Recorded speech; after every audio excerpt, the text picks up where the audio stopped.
Good morning. My name is Jennifer Johnson, and I am so glad and so grateful to serve as the lead minister here at First Parish in Concord. First Parish is a member of the Unitarian Universalist Association of Congregations, and love lies at the center of our faith. We covenant to grow spiritually and ethically together as we adapt to a changing world. With humility and reverence, we acknowledge our place in the great web of life as we embrace our differences and commonalities with love, curiosity, and respect. Welcome to all who are joining us both in our historic sanctuary and over Zoom on this MLK Sunday. Here we have gathered to worship and to honor the life and legacy of the Reverend Dr. Martin Luther King Jr. Here we commit again to bringing about Dr. King's vision of the beloved community. As described on the King Center website, the beloved community is a global vision in which all people can share in the wealth of the earth. In the beloved community, poverty, hunger, and homelessness will not be tolerated because international standards of human decency will not allow it. Racism and all forms of discrimination, bigotry, and prejudice will be replaced by an all-inclusive spirit of siblinghood.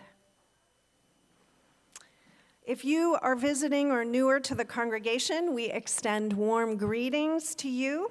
If you need assistance during the worship service, please see one of our ushers at the rear of the sanctuary. They can provide you with assisted listening devices and direct you to the wiggle room downstairs where young ones can play while the service live streams on a large screen. All ages are welcome to help yourself to the soul work materials that are also at the entrance to the sanctuary. These small crafts and coloring pages can help calm the body and focus the mind, no matter your age. Please join us immediately following the service for coffee hour in the parish hall downstairs. A representative from our governing board will be available to answer your questions. This morning, that representative is Jim Reynolds, who I know is here. There he is, right up front. Don't be shy. If you're new, also, I'll just note that we have red mugs in the kitchen that you can grab for your beverage. And that will be a sign that you would welcome greetings from members of the congregation. So if you would like to be approached as a newcomer, grab a red mug and find Jim. If you prefer a more intimate space to reflect on the themes of the worship service, you are invited to join the Worship Reflection Circle, which happens in the Brooks Room, also immediately after worship, and also downstairs or down the elevator to my right. Lastly, this morning, the membership book will be open in the foyer at the rear of the sanctuary by the front doors. For anyone who is ready to join the storied ranks of official membership here at First Parish in Concord, I will be delighted to be back there to greet you along with Liz Rust, who's holding up the precious artifact. And we'll be happy to greet you and guide you through the book signing ritual. Welcome once again. To gather in worship is a sacred act, and your presence among us is a blessing. We are glad and grateful that you are here. We begin our time of worship by kindling the flame of the chalice, which is the symbol of our Unitarian Universalist faith. May its light inspire us to be beacons of love and justice in a beautiful and broken world. As I light the chalice, I invite you to join in the worship lighting words of response that are on the screen. For the story is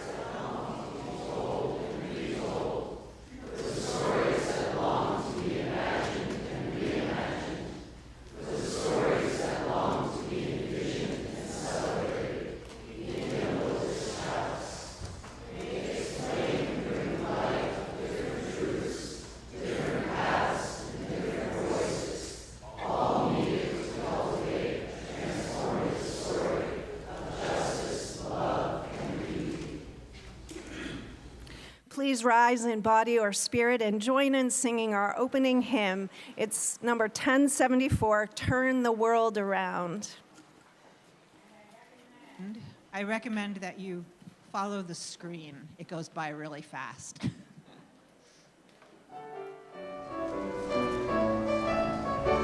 We come from the fire, living in the fire, go back to the fire, turn the world around.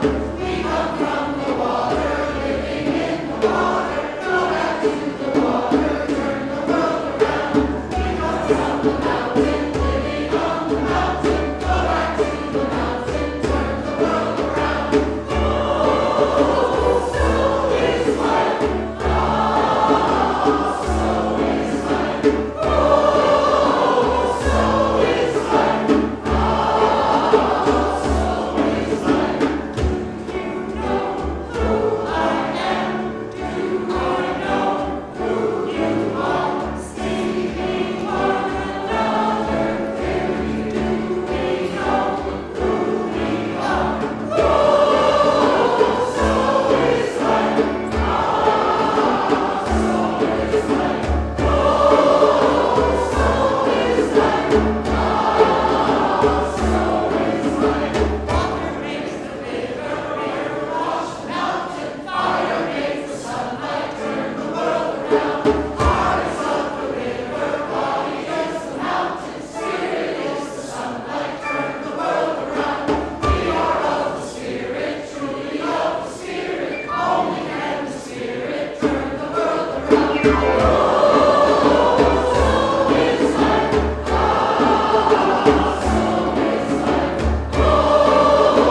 so is life. Oh, so is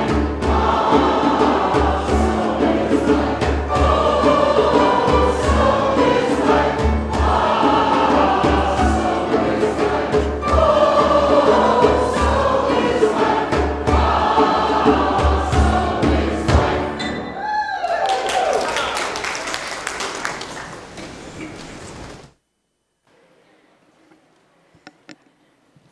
Beautifully done. Thank you. Got my blood moving.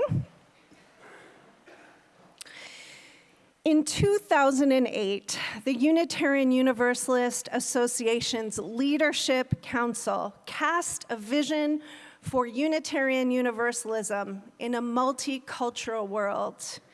And they used these words: with humility and courage born of our history, we are called as Unitarian Universalists to build the beloved community where all souls are welcome as blessings, and the human family lives whole and reconciled. 14 years later, in June of 2022, members of this congregation voted to adopt the 8th principle of Unitarian Universalism, which states, "We covenant to affirm and promote journeying towards spiritual wholeness by working to build a diverse, multicultural, beloved community by our actions that accountably dismantle racism and other oppressions in ourselves and our institutions." The beloved community is the guiding vision and greatest aspiration of our Unitarian Universalist faith. It is the dream of our collective imagination, the outcome of our collective action, the destination of our collective spiritual journey.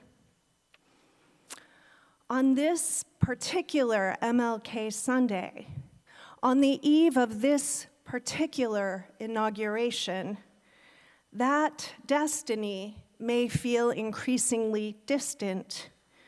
Our vision of the beloved community may seem shrouded in the haze of a receding horizon. Let us then remember that we are far from the first generation to experience such a steep setback on the way to the beloved community. In 1966, the theologian and civil rights leader Howard Thurman, who was teacher and mentor to King, wrote this of the beloved community. As a dream of the race, the human race, it has moved in and out on the horizon of human strivings like some fleeting ghost. And yet it always remains to haunt and to inspire human beings in all ages and all conditions. In some sense, it is always vague, and the blueprint for it often outmoded before it can be translated into living texture. Let us be so haunted and inspired. Let us do the work of our age under the conditions of our times to redraw the blueprint, to turn the world around once more towards the point on the distant horizon, the beloved community of our deepest longing and our most cherished dreams.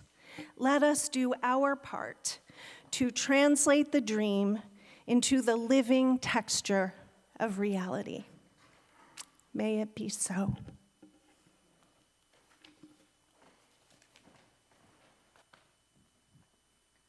Good morning. Sorry, I'm a little twisted. Okay, here I go. I'm the Reverend Amy Friedman. I serve as your Minister of Religious Education. And this morning we are returning to a tradition that we have not done since before the pandemic, pre-pandemic times. I'm going to invite all the children and teens who wish to come forward for our Time for All Ages. We have both the front pew and all this area here. And of course, I never make you do anything that you do not want to do. So if you choose to stay where you are, that's fine. If you'd like one of your parents or caregivers to come with you, that is fine. Please come forward.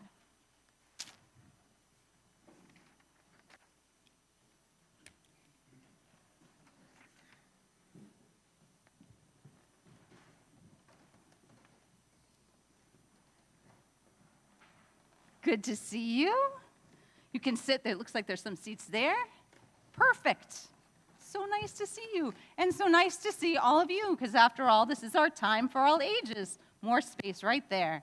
I'd like to see our slide, please, Arcady. So, who here goes to the Thoreau School?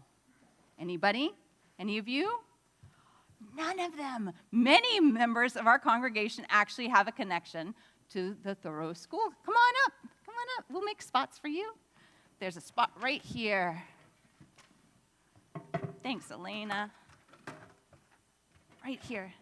Thank you. Well, I bet you know who this man is, though, the one with the scraggly beard. That is Henry David Thoreau. And he was a member of our congregation, and he resigned. We have a picture of the letter that he resigned and said, no, not quite right for me. He was an author, he was an educator, and he was someone who stood up for social change, a person of conscience. And I'm going to tell you 3 stories, one about each of these great religious leaders, and then I'm going to ask for your ideas, because I know you have lots of great ideas. Penny, for your thoughts? Got it? All right. So, when the Mexican-American War broke out, and there were many citizens of the United States that were really happy about it, but Henry David Thoreau was not one of them. He was so unhappy about it that he refused to pay his taxes. And, as you may know, it's illegal not to pay your taxes. And so he was put in jail, not far from here. In fact, some of you went with me on a tour one time. We went to the site, not far from here, where he spent the night in jail. He went to jail on purpose because he wanted to make a statement to the world, a public statement that said he felt that war was wrong. And actually, he was a little unhappy when his relatives paid his taxes for him and quickly set him free again. However, that experience of standing up for what he believed in led him to write a very famous essay that I'm sure many of the adults here, and maybe some of the teenagers, and I hope some of you, as you get older, will read, called Civil Disobedience. Okay, that's my first story. This leads me to the second story. about the man in the middle of this slide. The middle slide is a photo of Mohandas Gandhi. 60 years later, after that time when Thoreau was put in jail, on the other side of the world, in South Africa, a British educated lawyer named Mohandas Gandhi got a job. Although he was allowed to work as a lawyer, Gandhi soon found out that he lacked full rights in South Africa because those laws treated all Indians and Black Africans, the majority of the population, much worse. Gandhi, like Thoreau, was arrested for nonviolent protest of unjust laws. And guess what? He had read Thoreau's essay on civil disobedience. It inspired him not to give up, even when the challenges seemed too high to overcome. And he dedicated his whole life to nonviolent protest, even returning to India and helping the citizens of India to finally become independent of British rule. So here is the final story. I think you know who that is. Martin Luther King, or MLK, or Martin Luther King Jr., or the Reverend Dr. Martin Luther King Jr., because we have to remember he was a minister as well as many other things, right? So, near the time of Gandhi's death in 1948, back in the United States, a then young minister named Martin Luther King Jr. began his own nonviolent fight. America's government was supposed to protect all citizens. We proclaimed that everyone had equal opportunity, but many of the laws actually denied the rights, especially of Black Americans and people of color. And people were angry as they started to think about their civil rights. Some wanted to seek change through violence. But Dr. King spoke passionately about making change by peaceful means. Where did he find inspiration? Of course, he found inspiration from the church. He was a Christian. He learned that he was to treat his enemies, to love his enemies. But he also learned about civil disobedience from the writings of Henry David Thoreau. He believed he could achieve change peacefully because of the ideas and examples of Gandhi. So here's my question for all of you, and I want to hear from you first, and then maybe some of you too. Maybe. As Unitarian Universalists, as our minister, Jennifer, so wonderfully said, we believe in creating the beloved community where all people are included. But how can we make a more peaceful world? That's my question. By loving each other. By helping each other. What else? Yes. By being kind. Oh, I am so grateful that each of you spoke up because it takes bravery to speak. Yes. By working together. Absolutely. Today in our religious exploration, we are going to explore our vision for making a more just and peaceful world. And I know that theme is going to continue to be explored here in our worship service. I see one more burning idea.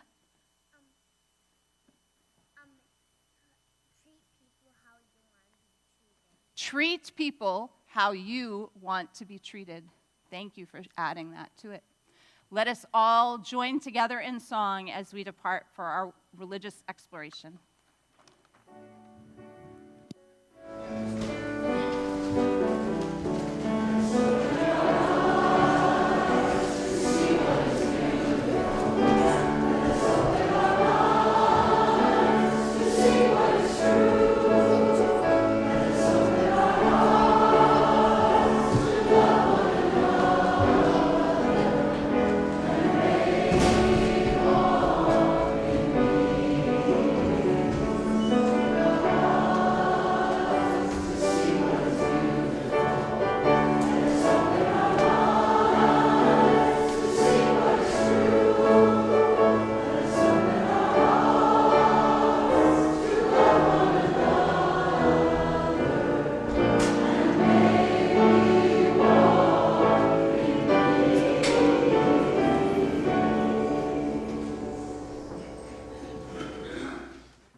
Good morning.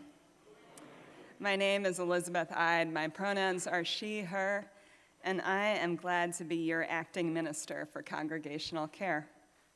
It's my honor and joy to invite all of us into a time of prayer and meditation. On this special day, I'm inspired to share with you some of the words of Reverend Dr. Martin Luther King's youngest child, the Reverend Dr. Bernice King. This year, she invites us to recognize this holiday as a reminder of who we are to be, how we are to operate and function as a nation and as a humanity. We need to take this time out of time to tend to the spirit of siblinghood, to remember who we truly are and what has always been important to us and to all who came before. In that spirit, we once again turn homeward toward our shared practice of holding one another in prayer, sharing the sacred milestones of our lives so that we can hold space for the stories that long to be told, to bear the sorrow and honor the joy that is part of what it means to be human and part of what it means to be in community.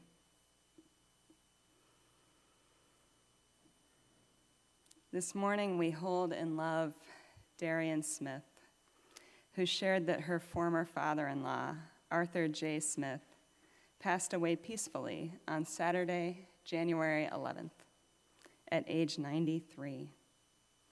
Over the years, he enjoyed attending First Parish a number of times when he was visiting from Minnesota. He will be very much missed by all our family, Darian says. May Arthur's memory be a blessing. We also lift up Rebecca Winborn, who was admitted to the hospital yesterday. She's being treated for pneumonia. May Rebecca's recovery proceed with swiftness and ease. Let us send love and compassion outward from this space to reach those who continue to be harmed and threatened by the wildfires in California, and by all who are showing up to support one another in this time of national transition. May the circle of love embrace all who are a part of our gathering, joining us as visitors, sharing our online space, and may our love embrace all that we carried in with us today.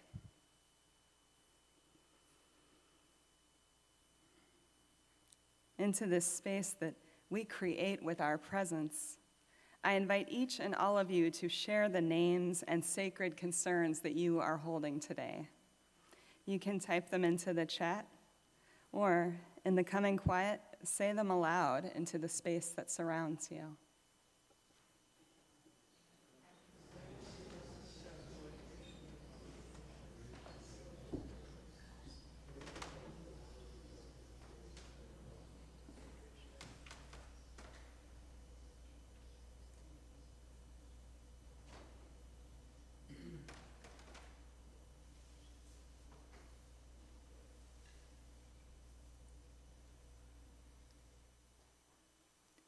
We acknowledge and hold in our hearts every whisper, every murmur, every name, every creak, all of the intentions and prayers among us, spoken and unspoken. We send out love and kindness to reach all who are still seeking a spiritual home. May they find love, belonging, and peace.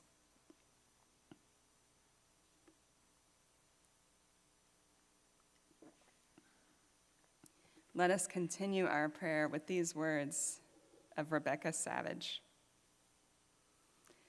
Spirit of life, eternal mystery that holds us close, receive the meditations of our hearts this day. We come together in this quiet moment to unify our hearts again towards the clarion call of our time. May justice and equity guide us to great connection, a greater truth. Our part is just as great, to approach dismantling systems of oppression within us in order for us all to be free. To know that I cherish and tend to the divine spark within me when I know in my bones that I am worthy of love and whole just as I am, then there is greater potential for mutual understanding and care. Love is not scarce. Our ability to extend compassion and grace can be. I place my hand over my heart and know that I can feel the spirit of life within me. I invite you to place your hand over your heart and feel the spirit of life within you.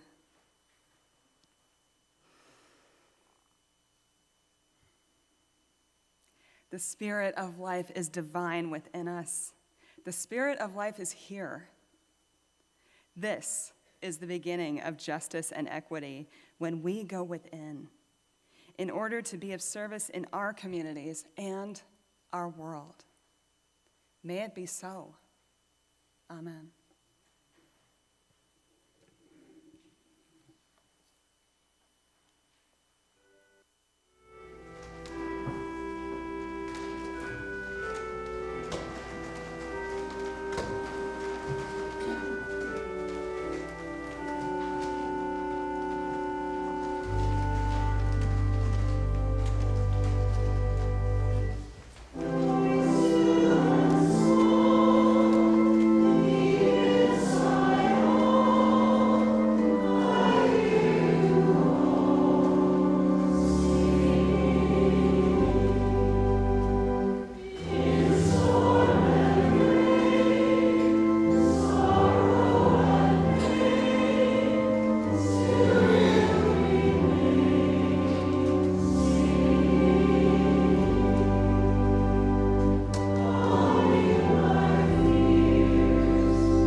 Our congregation has a practice of sharing our weekly collection with organizations recommended by our members.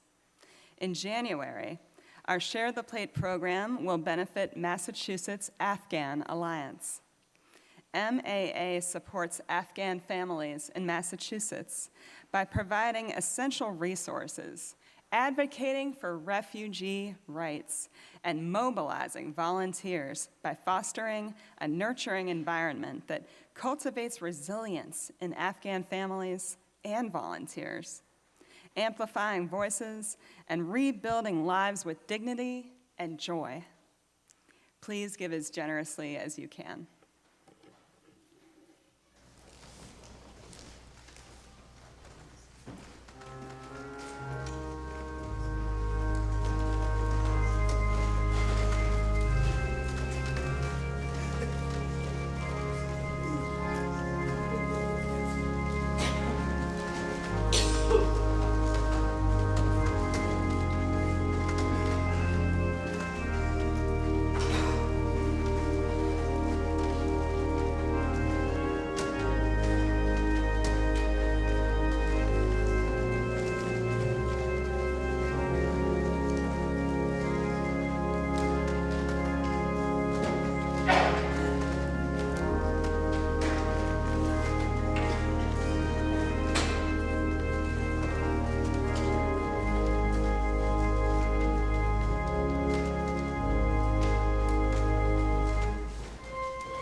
Our first reading comes down to us from Greek antiquity, first through the oral tradition and in more recent generations in text. It is a passage from the great epic poem, the Odyssey, attributed to the ancient Greek poet Homer.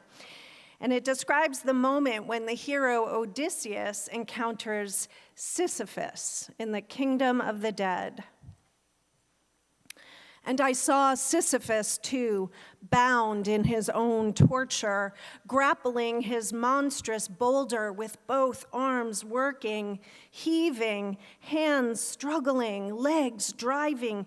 He kept on thrusting the rock uphill toward the brink, but just as it teetered, set to topple over, time and again the immense weight of the thing would wheel it back, and the ruthless boulder would bound and tumble down to the plain again.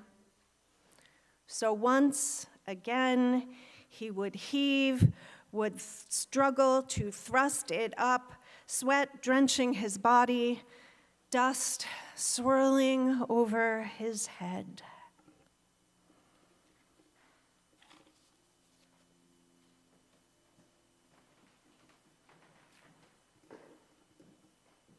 This is an excerpt from the speech, "I've Been to the Mountaintop," by the Reverend Dr. Martin Luther King Jr., delivered in Memphis, Tennessee on April 3rd, 1968. Well, I don't know what will happen now. We've got some difficult days ahead. But it doesn't matter with me now because I've been to the mountaintop. And I don't mind. Like anybody, I would like to live a long life. Longevity has its place. But I am not concerned about that now. I just want to do God's will.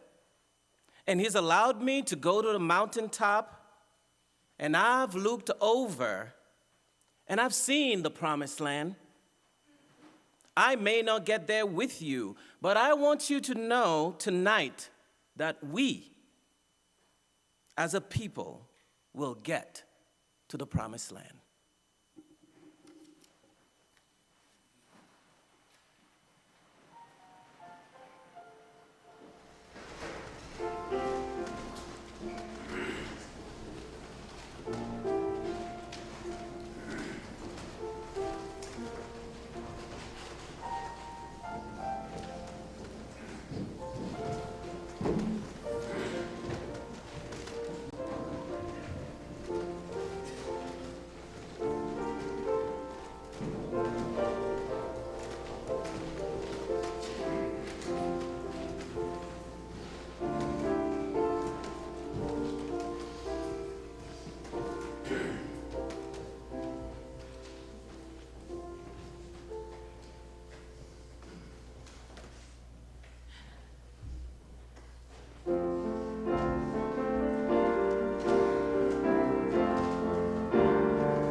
morning, everyone. As I stand here this morning, I can see a powerful group of people around me. Yes, you are very powerful. Who would have thought that 70 years ago that our country looked completely different? Yet, here we are, gathered as Unitarian Universalists, a lineage woven through centuries of those who challenged us. They also challenged the status quo. Our forebears, with courage and conviction, stood on the front line of social justice. They themselves put their lives on the line to dismantle systems of oppression and build a more equitable world. So today, as I looked at our congregation, I can still see that same spirit. I see a community that will not be complacent. A community that will vigilantly face the challenges of our time with compassion, fervor, and an unwavering commitment to justice. We are not merely spectators in the unfolding drama of history. We are active participants, called to be architects of a more just and equitable future. My hero, Dr. Martin Luther King Jr., a beacon of hope and a champion of social justice, understood this profound truth. He knew that the arc of the moral universe bends towards justice, but he also knew that this arc does not bend on its own. It requires us to be consistently show vigilance and to consistently show our unwavering commitment to the ideals of equality and justice for all. He dreamed of a beloved community, a society where all people, regardless of race, religion, or background, could live together in peace, harmony, and love. A society where justice would roll down like waters and righteousness like a mighty stream. This vision, this dream, is not merely a nostalgic longing for a bygone era. It is a call to action, a challenge to build a world that reflects our deepest values. So today, that vision feels more urgent than ever. We're about to face a world, and we're still grappling with systematic racism, climate change, and rising inequality. We see the rise of hate speech, the erosion of our democratic institutions, and the deepening political divisions. It is easy, as we're going through all this, to feel overwhelmed, to feel despair, to believe that the forces of darkness will prevail.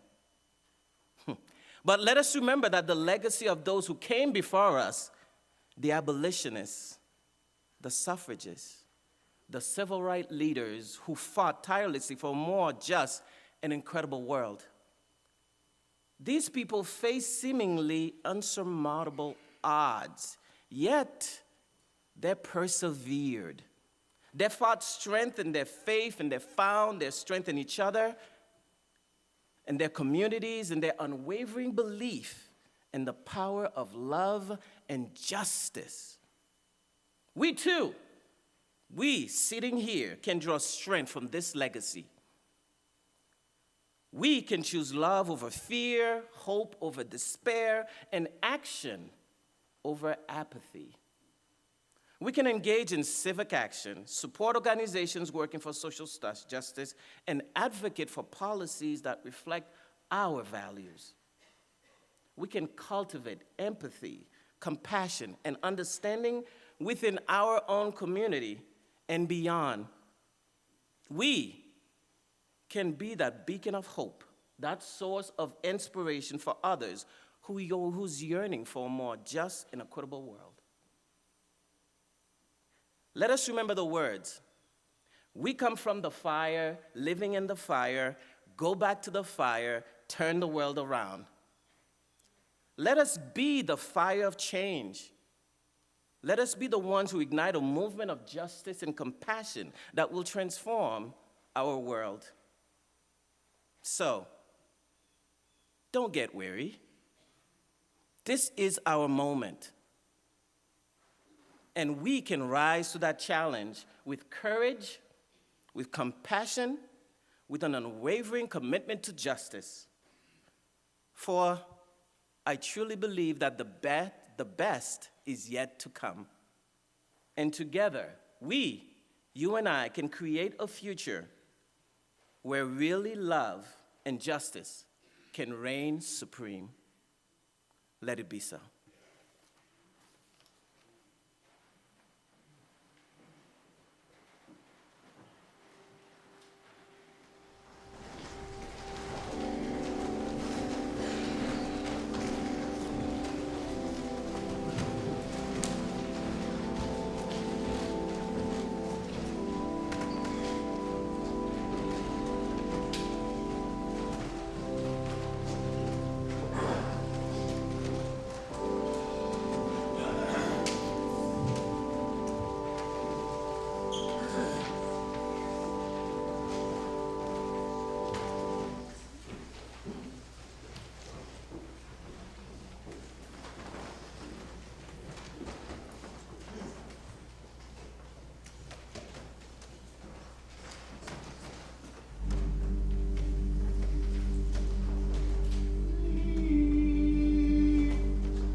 Thank you, choir and musicians, for your songs that sustain our spirits and that renew our hope, our courage, and our commitment. Thank you, Anderson, for your impassioned and powerful plea. Let us take your words to heart, to live out the promise of the beloved community, not just by our words, but by our actions. When I arrived here in August, I soon learned that this community is committed to doing just that. Like Anderson, I witnessed a people of commitment to the promise of beloved community. And in your actions, I saw you strive to reclaim our democracy with your determined phone banking and text banking, letter writing, door knocking, that earned you standing as a good trouble congregation.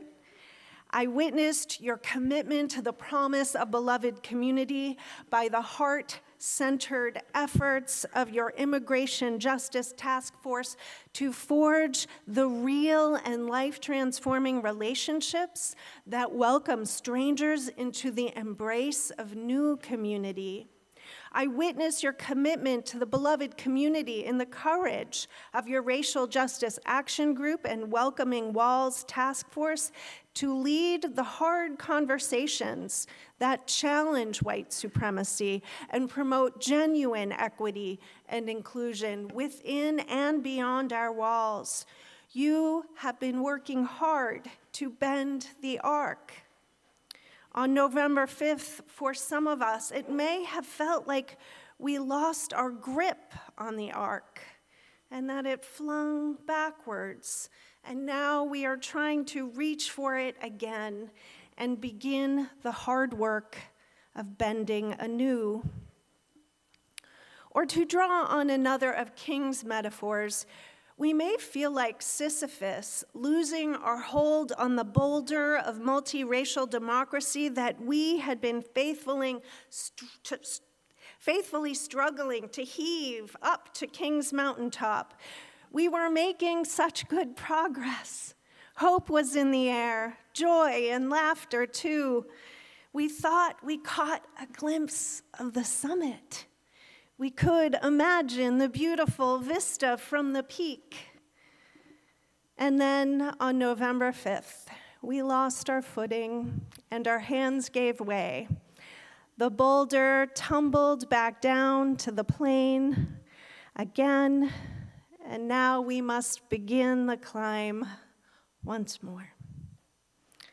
Our worship theme for the month of January is the practice of story, and as I've been preparing for this month, the ancient story of the tragic Greek hero Sisyphus kept coming into my mind.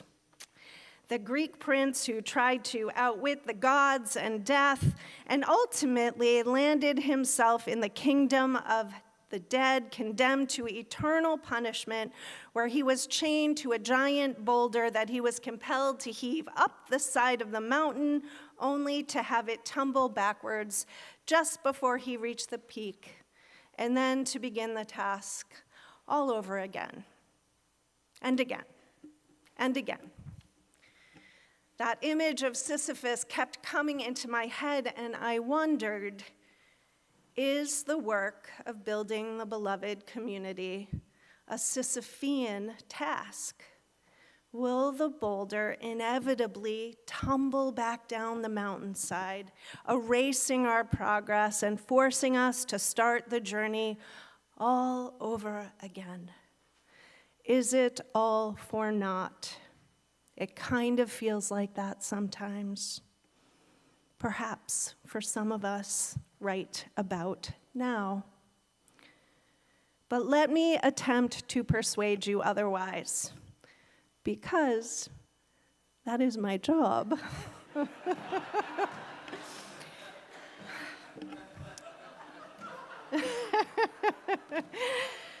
As Howard Thurman expressed in the words I shared earlier, the dream of the beloved community has moved in and out of the horizon of human strivings. We experience progress towards it and setbacks away from it in every generation, in the generations of Thoreau and Gandhi and King, and in our own. The setback can feel like the boulder tumbling down to the base of the mountain yet again. The climb towards it steeper than ever. But in a crucial respect, our task is different from the punishment of Sisyphus. We don't have to perform our task alone.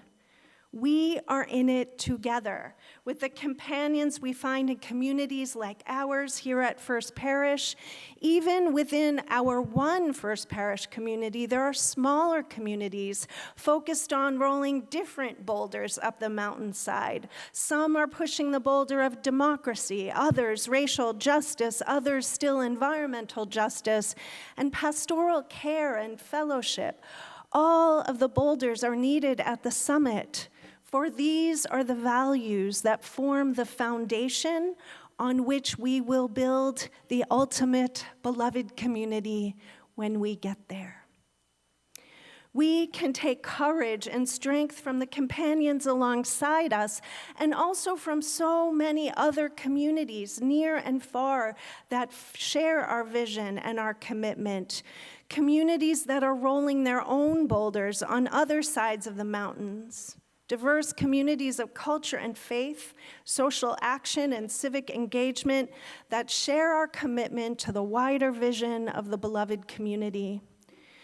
We can take courage and strength from the reality that no one of us has to have all the strength or skill required to get us up the steep slope of the mountain.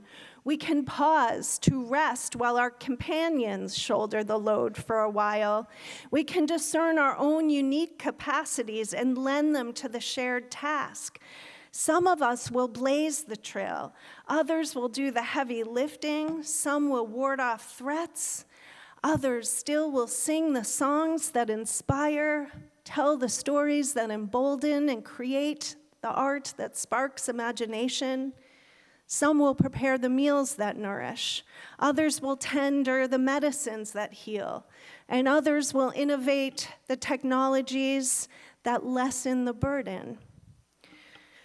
And when we hit a bump on the path that sets our boulder tumbling back to the base of the mountain, we can take stock of what we learned on the journey.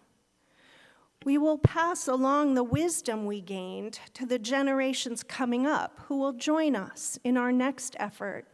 And we will gather up the lessons of generations past, like the lesson of civil disobedience and nonviolent resistance that we learned from Thoreau, Gandhi, and King. When we set out to climb the mountain again, with that wisdom on our backs and in our pockets and in our hearts and minds, the way will be more familiar and we will be better equipped to overcome the obstacles. We might move a little more swiftly and we will inch a little bit closer to that promised land that awaits. At the end of his famous speech, "I've been to the mountaintop," King made the prescient prediction, "I may not get there with you, but I want you to know tonight that we, as a people, will get to the promised land. And so I'm happy tonight. Happy tonight. I'm not worried about anything." The very next day, he was assassinated on that infamous Memphis balcony. There's another important way that our task is different from that of Sisyphus. Even though the climb we face once again will be steep and arduous, it won't be all struggle and toil and pain. There will be joy and beauty, love and delight, without losing sight of the destination and without losing faith that we as a people will get there. We can love and cherish the journey itself, for we will have faithful companions by our side, heaving the boulder with us, to love and to be loved by, and others all along the mountainside heaving their boulders too. We can love them and one another. All along our way, we can stop to savor the good earth and its bounty, the sheltering shade of trees, the sunrise and the moonlight, the stars at night, the quenching spring, the shared meals, the marching songs, and the ones sung plaintively around the fireside. We can love the exertion of our bodies, our hearts and minds and spirits. We can love the mineral rock under our heaving hands and the firm earth beneath our driving legs. And we can love the beauty of our dream, even if we don't make it quite all the way there. We can love the dream itself, and we can begin to feel its living texture as we learn to reach and climb and journey towards our shared dream together. My friends, it is time to take up the boulder once again, to do our parts to achieve the great task of human striving. Let us set out on our journey with a song of hope and joy in our heart and on our lips. Please rise in body or spirit and join in singing our closing hymn, number 1020, Wo Ya Ya.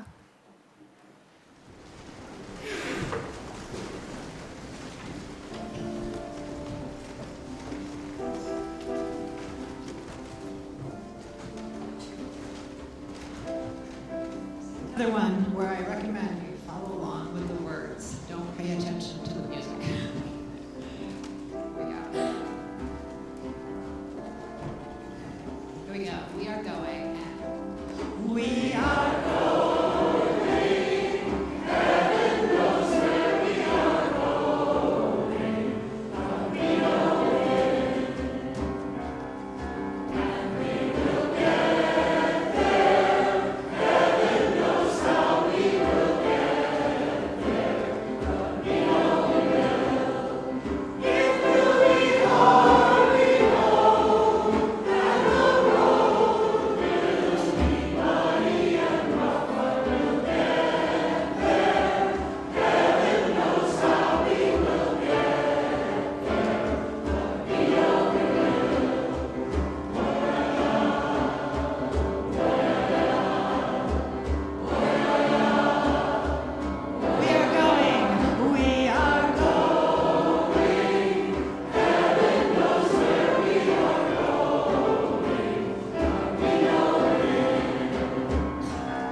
get there, my friends. The way will be muddy and rough. It will break our hearts not once. And it will be beautiful. There will be birdsong and blue skies and starry nights. And there will be healing balms to ease our weary bones and faithful companions to share the load and sing a good song. This we know. So let us keep the faith and heed the parting words of Dr. King. We, as a people, will get to the promised land. Amen. Our time of worship has reached its end. While I extinguish the chalice, I invite you to bless each other with your traditional words of benediction, given and received. Go out into the world in peace. Have courage. Hold on to what is good. Return to no person.